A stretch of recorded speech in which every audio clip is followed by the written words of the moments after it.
ఆడు ఎన్నాళ్ళు నించోనరా ఇలాగా, ఓ కుర్చీ వేయండి అని కూర్చున్నాడా, పడుకున్నాడా? నాకు ఇంతే సమయమా, ఎన్ని వేల మందిలా వస్తూ ఉంటారా, ఎంతమందిని నేను చూడనురా అన్నాడా? అలా చూస్తూనే ఉంటాడు, అనుగ్రహిస్తూనే ఉంటాడు. ఎక్కడో ఉండి మొరలు పెట్టుకున్నా ఆపద మొక్కల వాడి కాపాడుతూనే ఉంటాడు, క్షమిస్తూనే ఉంటాడు. అంత ఓర్పుతో రావాలి అవతారం. అందుకే మొదటే ఓర్పు పట్టి వచ్చింది. రావడం అన్ని అవతారాల్లాగా రాలేదు. భృగువు వెళ్ళి తంతే సహించి బయలుదేరాడు. అందుకే మీరు చూడండి, మొదట దయ కలుగుతుంది ఎప్పుడు మనిషికి. దయ కదిలితే కార్యం నడుస్తుంది. నేను అలా వెళ్ళిపోతున్నాను అనుకోండి, ఏదో దేవాలయంలోకి వెళ్ళి హుండీలో 100 రూపాయలు వేద్దాం అనుకుని వెడుతున్నాను. వెడుతుంటే ఒక పిల్ల తల్లి కంఠం పట్టుకుని గట్టిగా కౌగులించుకుని ఏడుస్తోంది. అమ్మా, అన్నం తిని 3 రోజులైంది, బయట వడగాట్పులు, ప్రేగులు తిరిగిపోతున్నాయమ్మా, ఆకలిస్తోందంటే మంచినీళ్లు తాగమంటావు, ఇవాళ మంచినీళ్లు తాగితే వాంతి అయిపోతోంది, ఏమైనా పెట్టమ్మా అని కొడుతోంది తల్లిని. నాకే లేదు, నీకు ఎక్కడ పెట్టనే అంటోంది తల్లి. తల్లి ఏడిస్తే తట్టుకోగలరు, పిల్ల ఏడిస్తే ఎవరు తట్టుకోలేరు, ఎందుకంటే కపటం ఉండదు.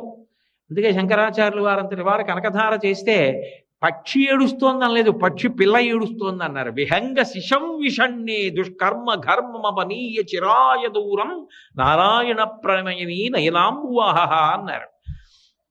వెంటనే 100 రూపాయలు హుండీలో సాయంకాలం ఇయ్యచ్చు. గబగబా పక్కనున్న దుకాణంలోకి వెళ్ళి ఓ 2 రొట్లు కొని, 2 మంచినీళ్ళ సీసాలు కొని, ఓ 2 పళ్ళు కొని తీసుకొచ్చి ముందు ఆ చెట్టు కింద కూర్చొని నువ్వు తిని పిల్లకి పెట్టవమ్మా అని అవి ముందు ఆ తల్లికి పిల్లకి ఇచ్చి పెడతానా వెళ్ళనా? నా దయ కలిగింది, నా దయ కదిలింది. అసలు ఆ పరిస్థితిని చూడగానే అబ్బా బాబోయ్ ఇంత దారుణంగా ఉన్నారే అని దయ కదిలితే అక్కరకు రావాలి అని నాలో ఉన్నటువంటి ఒక క్రియ కదిలింది, ఒక పని చేశాను. ముందు కనపడని దయ కదులుతుంది, కనపడేటటువంటి కర్మ నడుస్తుంది. దయ కదలకపోతే కర్మ ఎలా నడుస్తుంది? ఈశ్వరుడు భూమి మీదకి రావాలంటే ముందు ఆయన దయ కదలాలి. ఎవరా దయ? అమ్మవారే. వేదాంత దేశికులని మహానుభావులు వారు అందరిలాగా లక్ష్మీ శతకము అలా శతకాలు చేయలే, ఆయన దయాశతకము అని చేశారు. ఆ శతకం పేరే దయాశతకం. దయాశతకం పరమాద్భుతమైన శతకం. ఇప్పటికీ పద్మావతి అమ్మవారి దేవాలయంలో అప్పుడప్పుడు అందులో శ్లోకాలు చదువుతూ ఉంటారు. అందులో ఒక అద్భుతమైనటువంటి మాట అంటారు, అమ్మ అహమస్మి అపరాధ చక్రవర్తి. నేనెవరో తెలుసా? నేను చక్రవర్తినమ్మా. దేనికి? అపరాధములు చెయ్యడంలో నా అంత చక్రవర్తి లేడు. చక్రవర్తి అంటే విశేషమైనటువంటి ఐశ్వర్యం ఉంటుంది. నా దగ్గరే ఉందో తెలుసా? విశేష సంఖ్యలో చేసిన పాపాలు ఉన్నాయి, అన్ని అపరాధాలు చేశాను. అహమస్మి అపరాధ చక్రవర్తి త్వంచ గుణేన సార్వభౌమి. అమ్మా నువ్వు సార్వభౌమురాలివి, నీ దగ్గరే ఉంది. మమ్మల్ని క్షమించడానికి కావలసినన్ని మంచి గుణాలు ఉన్నాయి, కాబట్టి నా అపరాధాలని నువ్వు క్షమించు తల్లి. కరుణే ఓ దయామూర్తి. అమ్మవారిని దయా అనే పిలుస్తారు. అందుకే దయ ఎక్కడుంటుంది మనిషికి? ఎవరైనా చెయ్యకూడని పని చేశాడు అనుకోండి, అలా ఓ పసిపిల్ల ఆడుకుంటూ వెడుతోంది, వెళ్ళి ఆ పసిపిల్లని గట్టిగా గిల్లేసి ఏడుస్తుంటే సంతోషపడ్డాడు అనుకోండి, నీకు దయలేదురా అని ఇలా చెయ్యో తలో చూపించారు. దయలేదురా నీకు, ఇట్లా ఆడుకుంటున్న పిల్లకి గిల్లి సంతోషపడతావు అంటారు. దయలేదా అని ఇక్కడ చూపిస్తారు. దయ ఎక్కడుంటుంది? పరమేశ్వరుడికి కూడా గుండెల్లోనే ఉండాలి. అందుకే ఈశానాం జగతోస్య వెంకటపతేర్ విష్ణోః పరాం ప్రేయసీం తద్వక్షస్థల నిత్యవాసరసికాం తక్షాంతి సంవర్ధినీం పద్మాలంకృత పణిపల్లవయుగాం పద్మాసనస్తాం శ్రియం వాత్సల్యాది గుణోజ్వలాం భగవతీం వందే జగన్మాతరం అంటారు. ఆవిడ రెండిటిని ఏకకాలంలో చేస్తూ ఉంటుంది. అందరం అపరాధాలు చేసి పెడుతున్నాం. ఎవరో మహాత్ములు కొంతమంది, మీ వంటి వారు పుణ్యాత్ములు ధర్మాత్ములు భగవంతుడు సంతోషించేటట్టు వెళ్ళవచ్చుగాక, కానీ నా వంటి వారి సంఖ్య ఎక్కువ ఉంటుంది కదా. అధర్మం చేసిన వాడు, ఆర్తితో ఉన్నవాళ్ళు ఎక్కువ మంది వెళుతుంటాం. వెళుతున్నప్పుడు భగవంతుడు ఏమిటి ఇంకా దీనికి అంతూ పొంతూ లేదా, రోజు రోజుకి పెరిగిపోతున్నారా అని విసుక్కోకుండా ఉండాలి అంటే ఓర్పు పెరుగుతూ ఉండాలి. అమ్మో వేదాంత దేశికులు అద్భుతమైన మాట అన్నారు. సర్వసాధారణంగా ఆయుధాలని కూడా సానబట్టుకుంటారు. ఎందుకని అంటే అవి మొరటుగా అయిపోయాయి అనుకోండి, ప్రయోగించినప్పుడు పనిచేయద్దు. అందుకని వాటిని కూడా సానబట్టుకుంటారు. ఏదో ఇంట్లో కత్తులు చాకులు ఇటువంటివి సానబట్టుకున్నట్టు. సానబట్టుకోవడం ఎందుకు అంటే కూరగాయలు అవి తేలిగ్గా తరుక్కోవడానికి నా ఉద్దేశం, అన్య ప్రయోజనాలకని కాదు. కాబట్టి ఇంట్లో ఉన్న పదునైన పరికరములను సానపెట్టుకుని సిద్ధం చేసుకున్నట్టే ఈశ్వరుడు కూడా అప్పుడప్పుడు ఆయుధములను సానపట్టుకుంటుంటట. చక్రం ఇటువంటివి. వేదాంత దేశికులు అన్నారు, అమ్మవారు నే పడతానులేండి అని ఆ ఆయుధాలు తీసుకుని దయతో సానబట్టిందిట. ఇప్పుడు దయతో సానబట్టింది కాబట్టి ఆ ఆయుధాలు వచ్చి తగిలినా మనం చెయ్యవు. అది తీసి ఆయన ప్రయోగిద్దాం అనుకున్నా ఆయనకి దయ కలుగుతుంది. తక్షాంతి సంవర్ధిని. ఆవిడ ఇక్కడ కూర్చుని ఓర్పు పట్టండి, ఓర్పు పట్టండి, మరి కలియుగం కదా అని అలా చెప్తూనే ఉంటుంది. ఇంటి ఇల్లాలు మంచి మాటలు చెప్తోంది అనుకోండి, పోన్లిద్దరూ ఓర్పు పట్టండి మనవాళ్ళు కదా అంటోంది అనుకోండి, ఆయన ఉల్లాసంగా చేస్తాడు. మీకు ఎందుకంటారు ఇవన్నీ అని 10 మాటలు అందనుకోండి, అబ్బో ఇవన్నీ ఎక్కడ పడతానండి అని ఆయన అంటాడు. ఆమె వలన ఆయన పైకి కనపడదు కానీ వెనక ఆవిడ ఉంటుంది. అలా తక్షాంతి సంవర్ధిని, ఆయన ఓర్పుని ఆమె పెంచుతోంది. మన పట్ల వాత్సల్యం ఈశ్వరుడు చూపిస్తున్నాడు. అప్పుడు గోవు తన కడుపున పుట్టిన దూడని మాంసాహారి కాకపోయినా మావిని నాలుకతో నాకినట్టు మన పాపములను ఈశ్వరుడు తొలగించేస్తున్నాడు, తొలగించి కాపాడుతున్నాడు. కాపాడడానికి ఆవిడ ముందు కదులుతోంది. కదలడం కూడా ఏదో సామాన్యంగా కదలడం కాదు. శ్రీగుణరత్న కోశంలో పరాశర భట్టర్లో ఒక అద్భుతమైన మాట అంటారు. ఐశ్వర్యమక్షరగతిం పరమం పదం వా కస్మై చితంజలి భరం వహతే వితీర్య అస్మైన కించిచితం కృతం ఇచ్చదాంబ త్వం లజ్జసే కథయకోయ ద్వార భావ అంటారు. త్రికరణ శుద్ధిగా ఎవరో వెళ్ళి అమ్మవారి దగ్గర ఇలా నమస్కారం పెట్టేట, అంజలి ఘటించాడు. త్రికరణ శుద్ధిగా పెట్టాడు నమస్కారం. ఒరే నువ్వు ఇంత త్రికరణ శుద్ధిగా నాకు అంజలి ఘటించావు, ఇహలోకమునందు నువ్వు సమస్త భోగములను అనుభవించు ఇస్తుందిట. 3 తరాలు చూడు దీర్ఘాయుష్మంతుణ్ణి చేస్తుందిట, ఆరోగ్యం ఇస్తుందిట, తేలికగా శరీరం నుంచి విడిపడేటట్టుగా చేస్తుందిట.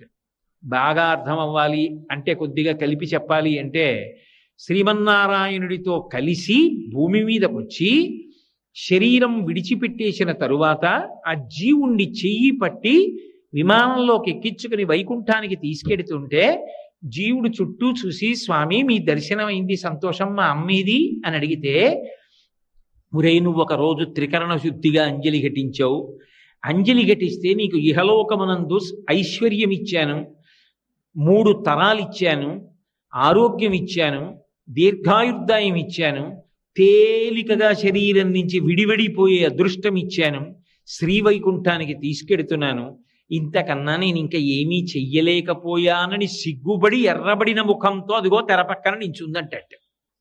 త్వం లజ్జసే కథయకో యజుదార భావ జ్ఞానక్రియా భజన సంపత కించనోహం ఇచ్చాధికార చకనానుశయా అనభిజ్ఞ అంగాసి దేవి వయోరపి దుస్సహాని బద్ధామి మూర్ఖచరితత్తవ దుర్భరోస్మి అంటారు. ఆ తల్లి అంతటి దయాగుణంతో ప్రసన్నురాలై ఉంటుంది. అందుకని ఆమె ముందు కదలాలి. ఆమె ముందు కదిలితే ఇంత గొప్పగా కలిపురుషుడు పాడు చేస్తుంటే వాళ్ళకు అక్కరకి రావడానికి నేను ఎడుతున్నానని ఆయన కదలడానికి అవకాశం ఉంటుంది. ముందు దయ కదిలితే ఆయన కదులుతాడు. అందుకని ఆమె కొల్హాపురం వచ్చింది, ఆయన భూమి మీదకి వచ్చాడు. అంటే దయ కదిలింది అని అర్థం చేసుకోవాలి, అంతేగాని వాళ్ళు కూడా దెబ్బలాడుకున్నారండి అని పౌరాణిక భాషను జాగ్రత్తగా అన్వయం చేసుకోవాలి. అంతేగాని కథని కథగానే అర్థం చేసుకుని వాళ్ళు దెబ్బలాడుకున్నారు మేము దెబ్బలాడుకోకూడదా అన్న మాట అన్వయం చేసుకోమని కాదు. కాబట్టి ఆయన బయలుదేరి భూమి మీదకి వచ్చాడు. వచ్చినటువంటి వాడు దక్షిణ దేశంలో ఉన్నటువంటి వెంకటాచలం దగ్గరికి వచ్చి అక్కడ ఉన్నటువంటి ఒక చింత చెట్టు కింద ఉన్న పుట్టలో ఉన్నాడు. అవతార ప్రకటనం చెయ్యలేదు వెంకటేశ్వరుడిగా, అందులోనే ఉండిపోయాడు. లక్ష్మీదేవి ముందు కదిలింది, వెనక వెంకటేశ్వరుడు కదిలాడు. కారణం ఆయన యొక్క అపారమైన ఓర్పు. అయితే విచిత్రం ఏమిటంటే, నిజానికి వెంకటేశ్వరావతారం ప్రకటనం అయిపోయిన సమయంలో కూడా ఎంత ఓర్పు పట్టాడంటే, గొడ్డలి దెబ్బతిని అవతార ప్రకటన చేశాడు. గుండెల మీద తంతే వైకుంఠం నుంచి కదిలాడు ఓర్పు పట్టి. గొడ్డలి పెట్టి నెత్తి మీద కొడితే 7 చెట్ల ఎత్తు రక్తం పైకి లేచింది. ఎందుచేత అంటే బ్రహ్మాధేను శివోవత్సౌ గోపాలీ కమలాలయా అంటారు. బ్రహ్మగారు ఆవయ్యాడు, శివుడు దూడయ్యాడు. ఆ ఆవుని దూడని తీసుకొచ్చి చోళరాజుకి అమ్మడానికి ఆ ఆవుని దూడని అమ్మేటటువంటి వనితగా లక్ష్మీదేవే కొల్హాపురం నుంచి బయలుదేరి వచ్చింది. అమ్మారు. అసలు వచ్చింది ఎందుకు? ఈయన ఎక్కడున్నారని వెతుకుతున్నారు వాళ్ళు.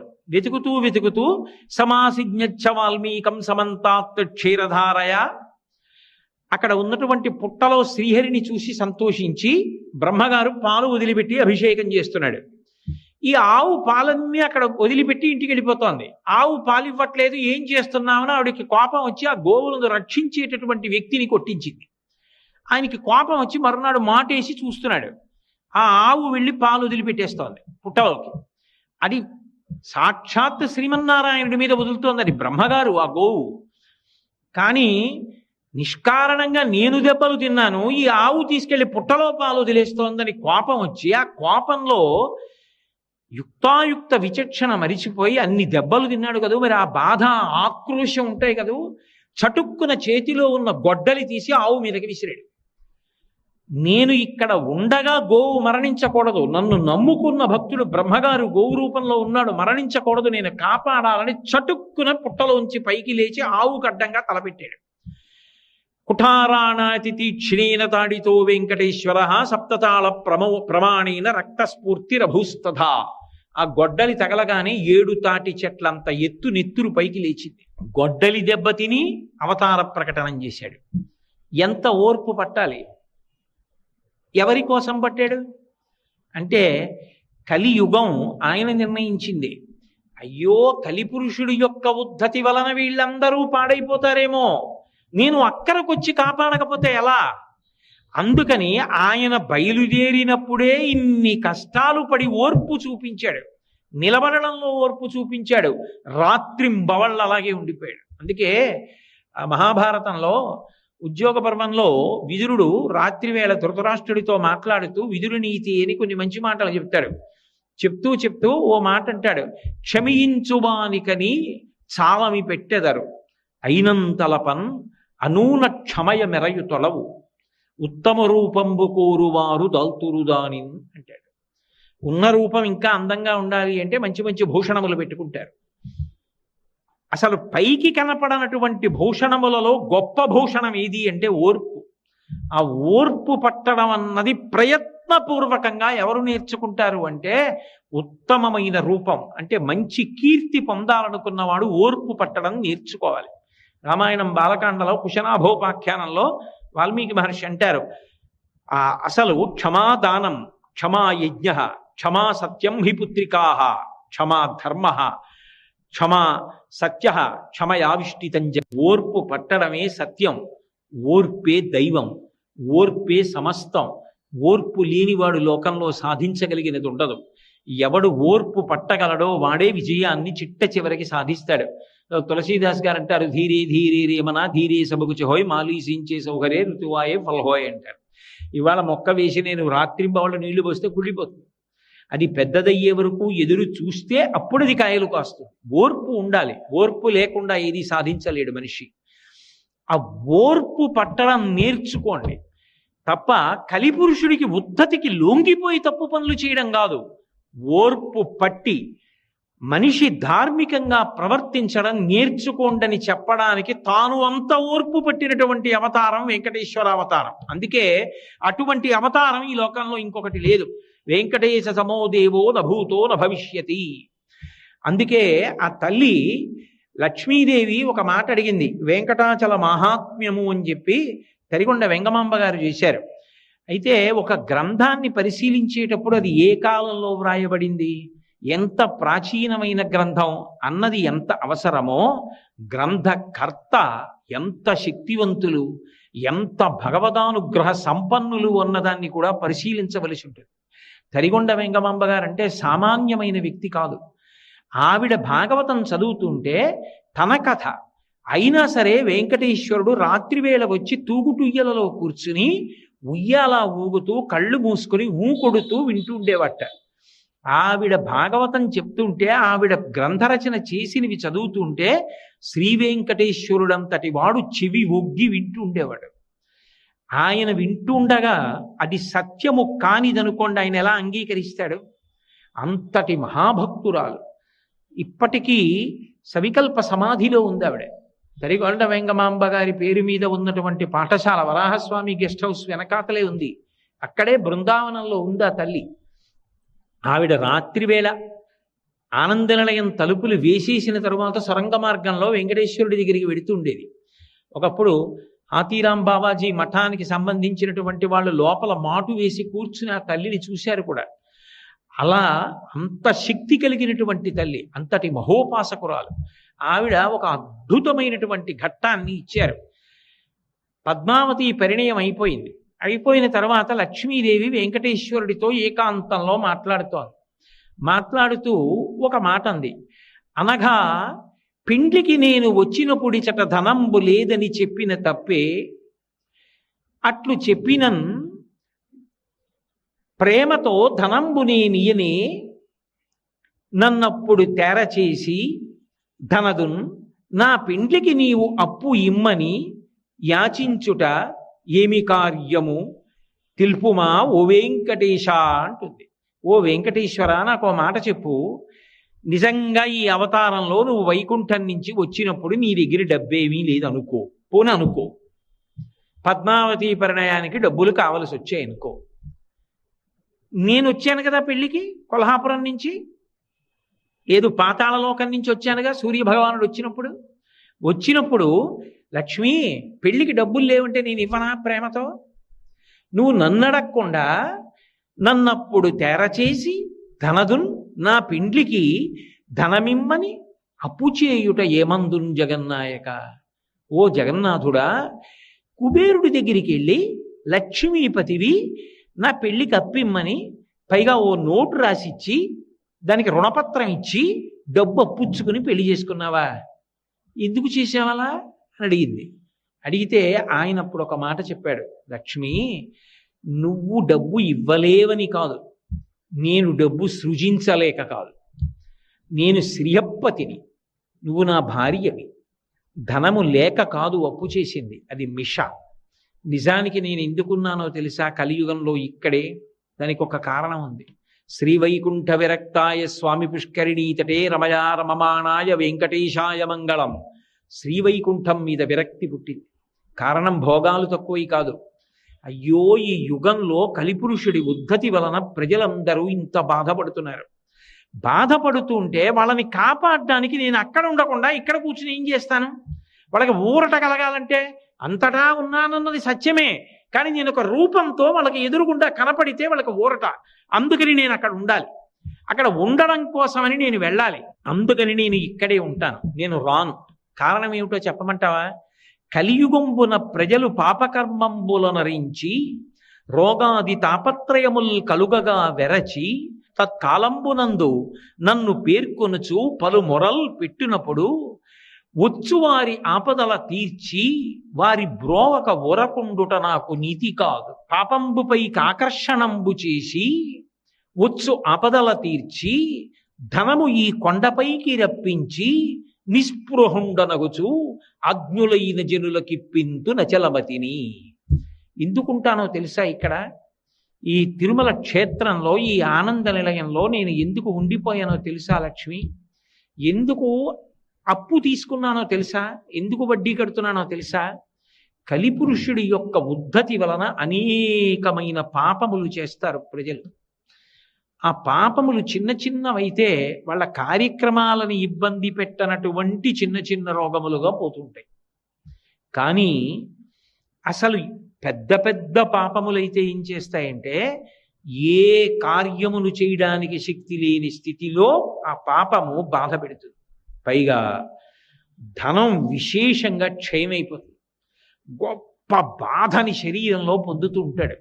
దానివలన ఎన్ని ఉన్నా మనశ్శాంతి ఉండదు. అటువంటి రోగముల చేత బాధపడుతూ ఉంటారు.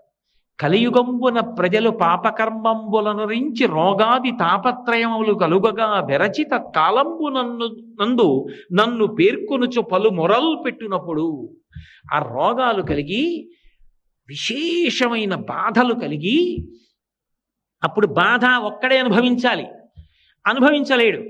అప్పుడు ఏం చేస్తాడంటే నన్ను తలుచుకుంటాడు.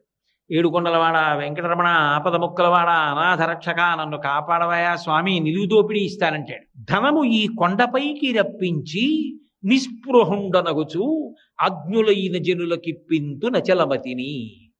ఎందుకుంటానో తెలుసా? ఇక్కడ ఈ తిరుమల క్షేత్రంలో, ఈ ఆనంద నిలయంలో నేను ఎందుకు ఉండిపోయానో తెలుసా లక్ష్మి? ఎందుకు అప్పు తీసుకున్నానో తెలుసా? ఎందుకు వడ్డీ కడుతున్నానో తెలుసా? కలిపురుషుడి యొక్క ఉద్ధతి వలన అనేకమైన పాపములు చేస్తారు ప్రజలు. ఆ పాపములు చిన్న చిన్నవైతే వాళ్ళ కార్యక్రమాలను ఇబ్బంది పెట్టనటువంటి చిన్న చిన్న రోగములుగా పోతుంటాయి. కానీ అసలు పెద్ద పెద్ద పాపములైతే ఏం చేస్తాయంటే, ఏ కార్యములు చేయడానికి శక్తి లేని స్థితిలో ఆ పాపము బాధ పెడుతుంది. పైగా ధనం విశేషంగా క్షయమైపోతుంది. గొప్ప బాధని శరీరంలో పొందుతూ ఉంటాడు. దానివలన ఎన్ని ఉన్నా మనశ్శాంతి ఉండదు. అటువంటి రోగముల చేత బాధపడుతూ ఉంటారు. కలియుగంబున ప్రజలు పాపకర్మంబులనురించి రోగాది తాపత్రయములు కలుగగా విరచిత కాలంబు నన్ను పేర్కొనుచు పలు మొరలు పెట్టినప్పుడు ఆ రోగాలు కలిగి విశేషమైన బాధలు కలిగి, అప్పుడు బాధ ఒక్కడే అనుభవించలేడు. అప్పుడు ఏం చేస్తాడంటే నన్ను తలుచుకుంటాడు. ఏడుకొండలవాడ వెంకటరమణ, ఆపద ముక్కలవాడ, అనాథ రక్షక, నన్ను కాపాడవయా స్వామి, నిలువు దోపిడీ ఇస్తానంటాడు. నేను వింటాను. విని నేను ఇక్కడ లేకపోతే ఎలా? విని వాని పాపంబు ద్రవ్యంబుకై ఆకర్షణంబు చేసి, వాడు చేసిన పాపాన్ని ద్రవ్యము మీదకే ఆకర్షణ చేస్తాను. అందుకే ఈ యుగంలో ఈ దేవాలయంలో హుండీ ప్రధానమైపోతుంది. ఒక్కొక్క చోట ఒక్కొక్కటి ప్రధానం. గురువాయూరు వెళ్ళారనుకోండి నారాయణీయం పారాయణ చేస్తారు. పళని వెళ్ళారనుకోండి కావడ పట్టుకుంటారు. వైకోం వెళ్ళారనుకోండి మహాదేవుడికి విందులు చేస్తారు. ఒక్కొక్క క్షేత్రానికి వెళ్ళినప్పుడు ఒక్కొక్కటి చేస్తారు. ఏదో రామేశ్వరం వెళ్ళారనుకోండి, ఆ కాశీ నుంచి తీసుకొచ్చినటువంటి గంగతో రామేశ్వరుడికి అభిషేకం చేస్తారు.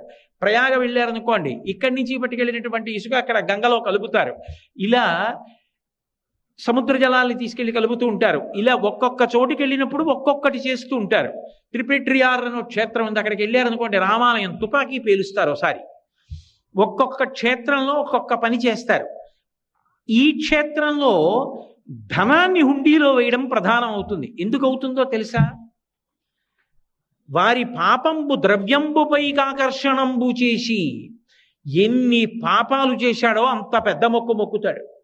స్వామి నిలువు దోపిడీ ఇచ్చేస్తానంటాడు. అని ఆ డబ్బంతా వాడి పాపం మీగా మారిపోయి ఆ పాపాన్ని డబ్బు మీదకి ఆకర్షణ చేస్తాను. ఇప్పుడు వాడే అది పట్టుకుని కొండ మీదకి వస్తాడు. నేను లేకపోతే వాడి కష్టాన్ని తీర్చేది ఎవరు? కలిపురుషుడి ఉద్ధతి వలన కదూ ఈ తప్పులు చేసేసాడు, అనుభవిస్తున్నాడు. వచ్చు ఆపదల తీర్చి అప్పుడు వాడు రక్షించుకోలేడు. ఆ ఆపద నేను తీరుస్తాను, తీర్చి వాడిని కాపాడతాను. వాడే ఆ డబ్బు పట్టుకుని కొండ మీదకి వస్తాడు. అది ఏమిటి? తత్పాపరూపమైనట్టి ధనము. ఆ పాపరూపమైన ధనం మీద నాకు అనురక్తి ఉండదు. వాడు తీసుకొచ్చి హుండీలో వేసేస్తుంటారు. నిస్పృహుండనగొచ్చు. ఇన్ని కోట్లు నాకేం సంతోషం ఉండదు. అది చూసి నేనేం మురిసిపోను. లోకంలో అందరూ నేను డబ్బున్నవాడిని అనొచ్చు, కానీ నాకు పరమ అసహ్యం వేస్తుంది చూసి. నిస్పృహుండనగొచ్చు. నేను చెప్పట్లా, తరిగొండ వేంగమాంబ గారు చెప్పిన మాట వెంకటాచల మహాత్మ్యంలో. నిస్పృహుండనగొచ్చు అజ్ఞులైన జనులకి పింతు నచలమతిని. డబ్బు పోతే ఏడుస్తారు, కానీ నేను ఆ డబ్బు వెళ్ళిపోతుంటే సంతోషపడిపోతుంటాను. అమ్మయ్య అని అజ్ఞులైన జనులకు ఏవేవో సౌకర్యాలు, కళ్యాణ మంటపాలనండి, వైద్యశాలలనండి, విద్యాశాలలనండి, ఏవో ఒకటి ప్రజలకి పెట్టించండి అవన్నీ పంపించేస్తుంటారు తప్ప అందులో ఒక్క రూపాయి కాసు నేను అట్టి పెట్టుకోను.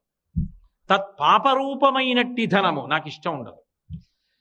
మరి ఏమండి మీరు ఆ డబ్బు తీసుకోక వడ్డీ ఎలా కడతారు?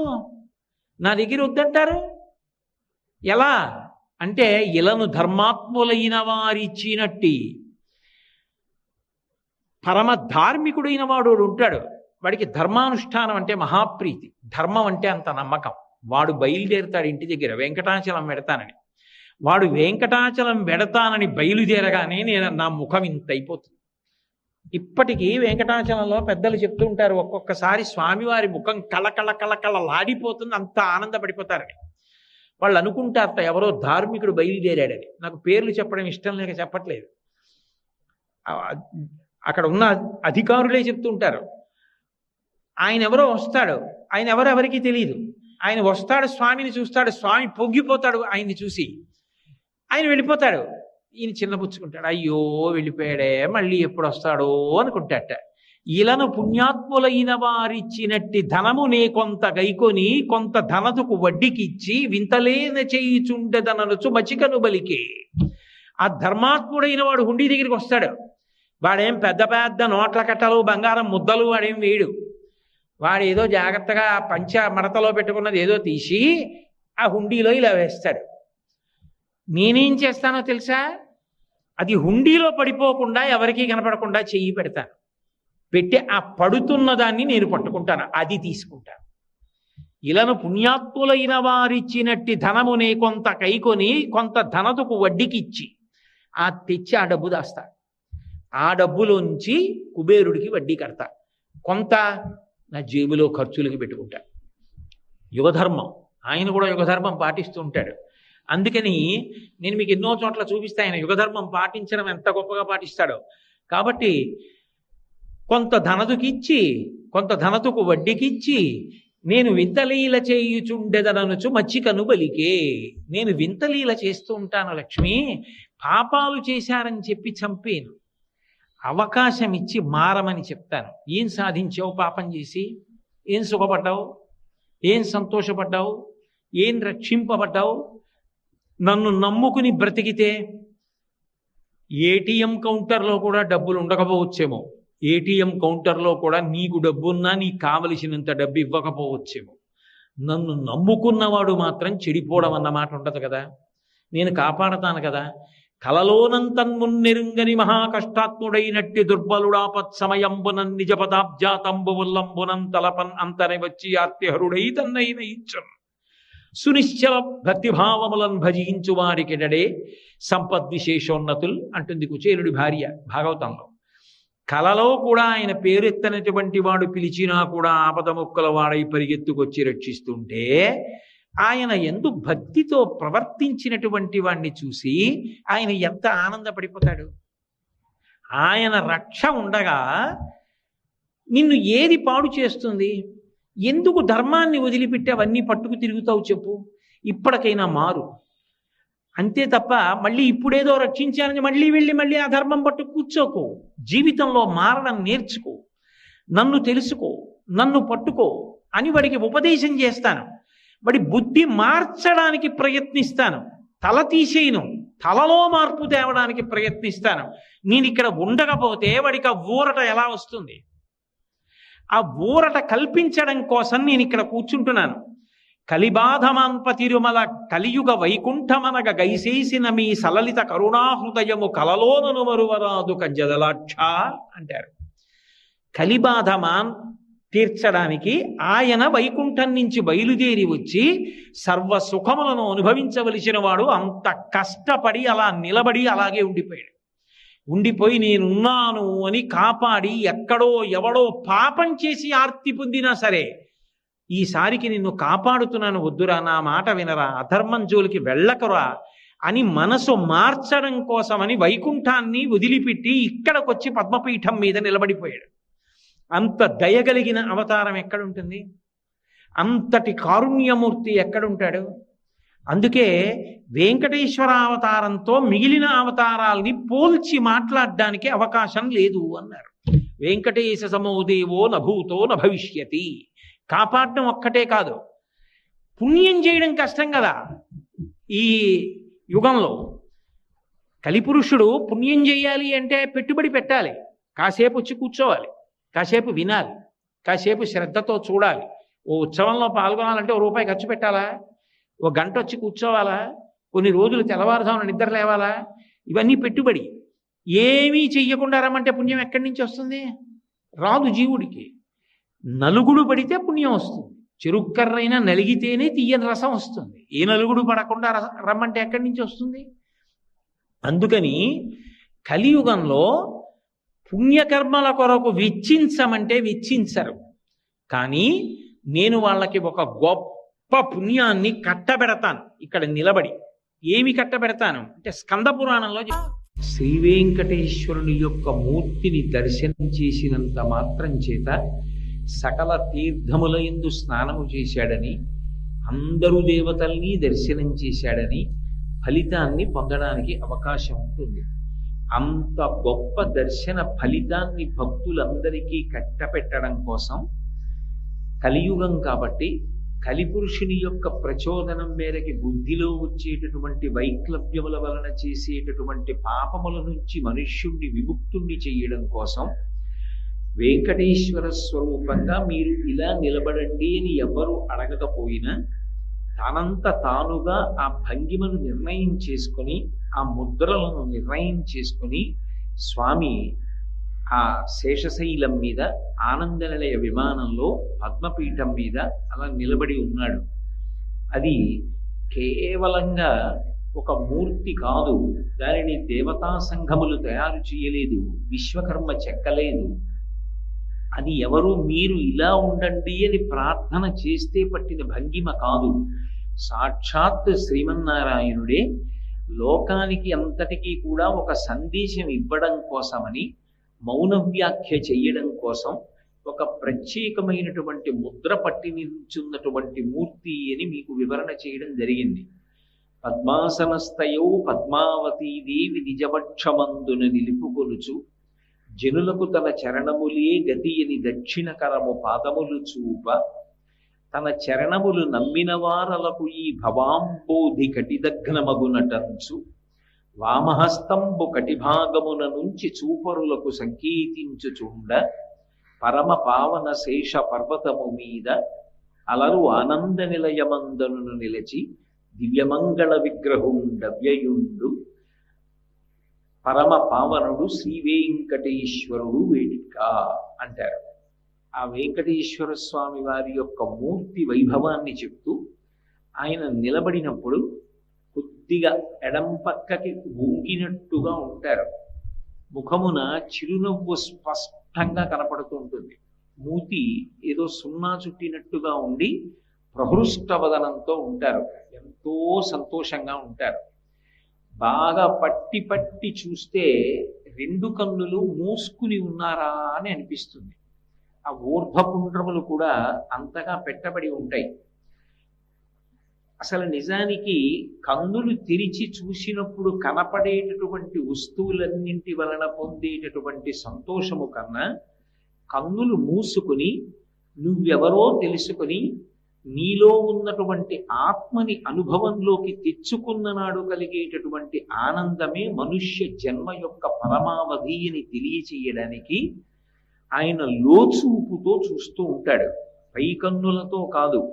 వచ్చినవాడి మనసులో ఉన్న కోరిక, ఆయన యొక్క సాధన, ఆయన యొక్క నిరక్తి, ధర్మానుష్ఠాన బలం, ఇవన్నీ కూడా ఆయనకి తెలియనివేం కావు. సర్వజ్ఞుడు. కన్నులు మూసుకుని పై కన్నులతో కాకుండా లోనేత్రంతో పరిశీలిస్తూ ఉంటాడు. అలా నిలబడి ఉండడంలో పద్మాసనస్థయో పద్మావతీదేవి నిజవక్షమందున నిలుపుకొనుచు. తిరుపతి క్షేత్రంలో 3 పద్మావతులు ఉన్నారు. ఎందుచేత ఈ మాట అంటున్నాను అంటే, శ్రీ వెంకటేశ్వర స్వామి వక్షస్థలంలో అధివసించి ఉన్నటువంటి వ్యూహస్వరూపమైనటువంటి లక్ష్మీదేవి ఒకరు. కౌస్తుభము ఉండే చోట ఆమె ఉంటుంది అని. అటువంటి లక్ష్మీదేవి ఒకరైతే, ఒకానొకప్పుడు త్రేతాయుగంలో వేదవతికి ఇచ్చినటువంటి వరాన్ని పూర్తి చెయ్యడం కోసం పరమాత్మ సంకల్పం చేస్తే, ఆకాశరాజు నారాయణవనంలో భూమిని దున్నుతున్నప్పుడు ఒక మందసం లభించి ఆ పెట్టెని విప్పి చూసినప్పుడు ఆ పద్మాలలో పడుకుని అయోనిజగా తనంత తానుగా ఆవిర్భవించినటువంటి పద్మావతి ఒకరు. ఆమెని పరిణయం చేసుకున్నాడు. అందుకని పద్మావతి పరిణయమై ఆమె ఆయనతోటే ఉంటుంది వెంకటాచలంలో, ఆనంద నిలయంలో. కాబట్టి ఆ పద్మావతి ఆయనతో ఉంది ఒకటి. రెండవ పద్మావతి లక్ష్మీదేవి, ఎప్పుడూ ఆయనని విడిచిపెట్టకుండా ఉండేటటువంటి ఆయన శక్తి స్వరూపమైన నిత్యానపాయని అయినటువంటి శ్రీ మహాలక్ష్మి ఎవరు ఉన్నదో ఆ తల్లి ఒకప్పుడు కలియుగంలో ప్రజలని ఉద్ధరించడానికి స్వామివారు బయలుదేరి రావడానికి వీలుగా ముందు దయాస్వరూపిణి అయి కదిలి కొల్హాపురాన్ని చేరుకుంది. తదనంతరము ఆమె పాతాళ లోకానికి వెళ్ళి కపిల మహర్షి దగ్గర ఉన్నది. ఉన్నప్పుడు ఆ మహాలక్ష్మి మళ్ళీ భూమి మీదకి రావాలి అనేటటువంటి సంకల్పంతో శ్రీ వెంకటేశ్వరుడే అమ్మవారి కోసం తిరు ఈశానూరు అంటారు. ఆ తిరు ఈశానూరు క్షేత్రంలో ఇవాళ పద్మావతి అమ్మవారి దేవాలయం ఎక్కడుందో అక్కడ కోనేటి ఒడ్డున కూర్చుని తపస్సు చేశాడు. తపస్సు చేస్తే కార్తీక మాసంలో శుక్లపక్షంలో పంచమి శుక్రవారం తిథి నాడు సహస్ర రేకులతో ఒక పద్మం విచ్చుకుంది. ఆ విచ్చుకున్న పద్మంలోంచి ఆవిర్భవించింది మహాలక్ష్మి. అందుకే ఆమె కార్తీక మాస శుక్లపక్ష పంచమి నాడు ఆవిర్భవించింది. కాబట్టి అమ్మవారికి సంబంధించినటువంటి బ్రహ్మోత్సవాలన్నీ కూడా కార్తీక మాసంలో జరుగుతాయి. ఆ తల్లిని వెంకటాచలానికి రమ్మని స్వామి అడిగారు. నీ కోసమని భక్తులు ఎందరో కొండ మీదకి వచ్చి నిన్ను సేవిస్తూ ఉంటారు. నేను ఇక్కడే తిరుపతి పట్టణంలో క్రిందనే ఉండిపోతాను. ఉండిపోయి నా దగ్గరికి వచ్చి భక్తులందరూ మొట్టమొదట అమ్మ అని నన్ను సేవిస్తూ ఉంటారు. నేను నన్ను సేవించినప్పుడు నాకు చేసినటువంటి సేవలు ఉత్సవాలు నీకు చేసినటువంటి సేవలుగా, నీకు చేసినటువంటి ఉత్సవాలుగానే భావించి నీ అనుగ్రహాన్ని భక్తులకి సముపార్జించి పెట్టడంలో వారికి ఉపకారం చేస్తూ ఉంటాను. నాకు ఒక్కటి చాలు. కార్తీక మాసంలో శుక్లపక్షంలో పంచమి శుక్రవారం నాడు ఆవిర్భవించాను కనుక ఆ బ్రహ్మోత్సవాలు జరిగేటటువంటి సమయంలో నాకు పసుపు కుంకం చీర, దానితో పాటుగా నువ్వు మెడలో వేసుకుని కొంతసేపు ఉంచుకున్నటువంటి మాలని బహుమానంగా పంపించు. వాటిని నేను ధరిస్తూ ఉంటాను. నేను ఇక్కడ తిరుపతి పట్టణంలోనే ఉంటానని అమ్మవారు తిరుపతి పట్టణంలో ఉండిపోయింది. కాబట్టి అక్కడికి ఇద్దరు పద్మావతులు, ఆకాశరాజుకి భూమి దున్నుతున్నప్పుడు లభించిన పద్మావతి వెంకటేశ్వరుడి చేత పరిణయమాడబడినది ఒకటి. శ్రీ వెంకటేశ్వరుడు తపస్సు చేస్తే పద్మ సరోవరంలోంచి సహస్ర రేకులు కలిగినటువంటి పద్మము నుండి కార్తీక మాస శుక్లపక్ష పంచమి శుక్రవారము నాడు ఆవిర్భవించినటువంటి లక్ష్మీ స్వరూపం ఒకటి. వ్యూహలక్ష్మిగా స్వామివారి వక్షస్థలంలో కౌస్తుభమణి ఉండేటటువంటి ప్రాంతంలో ఆయనను ఆవహించి ఉండేటటువంటి లక్ష్మీ స్వరూపం ఒకటి. ఆమె కూడా పద్మావతి. అందుకని ఆయన వక్షస్థలమును అధివసించి ఉంటుంది తప్ప పక్కన ప్రకటనముగా అమ్మవారు ఉండదు. ఏకమూర్తిగా వెంకటాచలంలో స్వామి ఒక్కరే పద్మపీఠం మీద నిలబడి ఉంటారు. అమ్మవారు ఆయన గుండెలలోనే ఉంటుంది. అందుకే పద్మాసనస్థయౌ పద్మావతీదేవి నిజవక్షమందున నిలుపుకొనుచు తక్షాంతి సంవర్ధిని అంటారు. ఆవిడ దయాస్వరూపిణి. భగవంతుని యొక్క అపారమైనటువంటి దయకు ఆమె సంకేతం. మిగిలిన అవతారాలకి శ్రీ వెంకటేశ్వర అవతారానికి ఒక ప్రధానమైనటువంటి వ్యత్యాసం. పాపమునందు అనురక్తి బాగా పెరిగిపోయి అధర్మాచరణం చేస్తూ జనులను హింస చేసేటటువంటి వాళ్ళని, ఇంకా లక్షల మందిని కూడా తెగటార్చేసాయి శ్రీ మహావిష్ణువు యొక్క అవతారములు. ధర్మ వ్యతిరేకమైనటువంటి నడవడిని ఆయన అంగీకరించలేదు. ఎందుకనంటే అసలు భగవంతుని యొక్క ప్రధానమైన లక్ష్యమే ధర్మ సంస్థాపన. నిన్న మీతో నేను చెప్పడం జరిగింది. యదా యదా హి ధర్మస్య గ్లానిర్భవతి భారత అభ్యుత్థానమధర్మస్య తదాత్మానం సృజామ్యహం. అసలు భగవంతుని యొక్క ప్రధానమైన లక్ష్యము ధర్మ సంస్థాపనమే. అందుకే ధర్మాన్ని పట్టుకునే వాళ్ళు, ధర్మమునందు పక్షపాతమున్నవారు, ధర్మానురక్తి కలిగిన వాళ్ళు అంటే భగవంతుడికి అంతటి ప్రీతి. ధర్మ వ్యతిరేకుల యొక్క పీచమనుస్తూ ఉంటాడు. అందుకే ఆయన భాగవతంలో ప్రహ్లాదోపాఖ్యానంలో దేవతలందరితో మాట్లాడుతూ ఒక మాట అంటాడు. నేను ఎప్పుడెప్పుడు అవతారం తీసుకుని భూమి మీదకి వస్తాను అంటే శుద్ధ సాధులందు, సురలందు, శృతులందు, గోవులందు, విప్రకోటియందు, ధర్మ పదవి ఎందు, తవిలి నాయందు వాడెన్నడలుగు నాడి హింసనందు అంటాడు. ఆయన కొన్ని స్థానములు చెప్పాడు. వాటి జోలికి వెళ్ళి వాటిని పాడు చేయడానికి ప్రయత్నిస్తే నేను అంగీకరించాను. అవతలవాడు తప్పు చెయ్యకుండా మీరు ప్రార్థన చేశారు అని ఒక అవతారంగా వచ్చి నేను ఎవరిని సంహరించాను. వాడు తప్పు చెయ్యాలి. ఏ తప్పులు చెయ్యాలి? శుద్ధ సాధులందు, భగవంతుణ్ణి నమ్ముకుని బ్రతికేటటువంటి పరమ భాగవతోత్తముల జోలికి వెళితే నేను ఒప్పుకోను. భగవంతుణ్ణి సేవించిన కన్నా భాగవతోత్తముల్ని సేవించడం చేత భగవంతుడు ఎక్కువ ప్రీతి పొందుతాడు. అందుకే శుద్ధ సాధులందు, ప్రహ్లాదుడి జోలికి వెడితే వెంటనే నరసింహావతారం వచ్చింది. శుద్ధ సాధులందు, సురలందు, దేవతలను పదవులలో నియమించి ధర్మచక్రం తిరిగేటట్టుగా నియామకం చేసిన వాడు ఆయన. అటువంటి దేవతల జోలికి వెళ్ళి నిష్కారణంగా దేవతల్ని నింద చేసిన, దేవతల జోలికి వెళ్ళి ఇబ్బంది పెట్టే ప్రయత్నం చేసిన అవతార స్వీకారం